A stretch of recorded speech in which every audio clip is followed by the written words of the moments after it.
In this video, we're going to talk about the new Nitro Fury, part of their Quiver line of boards. This is an asymmetrical twin that's designed for riding the whole mountain.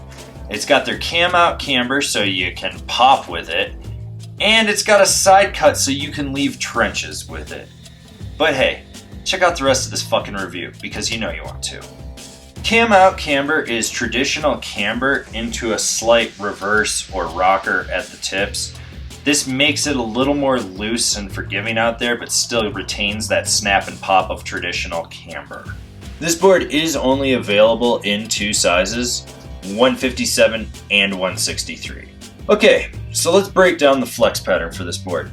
It's a stiffer twin. It's not a plank, it's just stiffer. The most flex is going to be out in the tip and the tail, right where those rocker reverse sections are, and then it just stiffens back up through the middle there.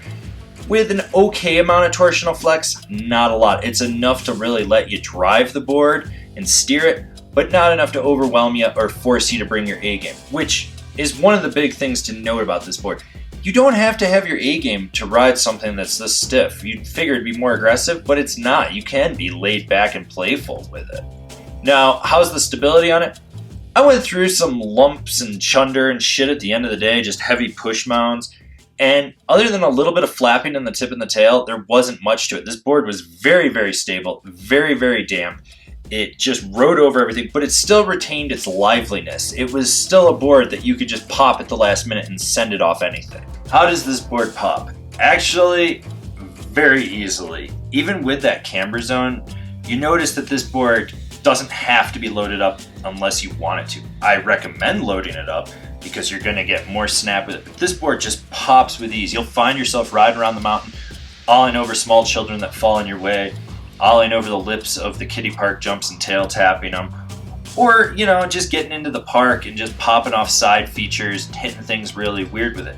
And when it comes to jumps, this board is perfectly at home from small to large. It absorbs transition, it comes off the lip perfectly. It just knows how to be ridden in the park. Basically, it's a board for someone that knows how to jump. It's just that good. So how does it butter and jib? Well, you want to make sure you hit those sweet spots right where that rocker, reverse camber, or whatever the fuck they're calling it is, out in the tip and the tail. You get your weight over that and it locks in perfectly, whether you're going slow or fast. Although I would say that speed is your friend with this board because you can really engage it more quicker and then it'll snap and pop right back out whether you're buttering or jibbing. Getting sideways on a feature, that camber zone hugs it perfectly, it locks in, you'll feel secure. This board crushes the park actually, and it crushes the mountain, and they also recommend it for the backcountry, which I'd assume it would just crush that as well. Alright, so how does this carve? Well, it's an asymmetrical side cut, and unless you're an idiot and set it up wrong, this thing's gonna rip, whether you're on your toes or your heels. I found myself just leaving trenches on fresh corduroy, just driving into the board, pushing that camber and getting it to spring off the tail and slingshot me out of turns. It does what you want it to do, whether you're doing short, tight, quick turns or long, hard, drawn-out carves. It does what you need it to do.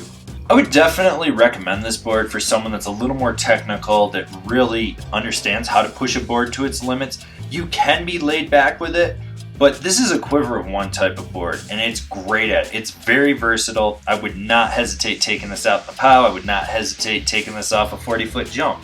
You're just going to have no problems with it getting out there and doing what you need. So what boards are comparable to the Fury? Well, right off the top of my head, I think of the Smokin' Awesymmetrical, the Yes Greats, and the Ride Helix.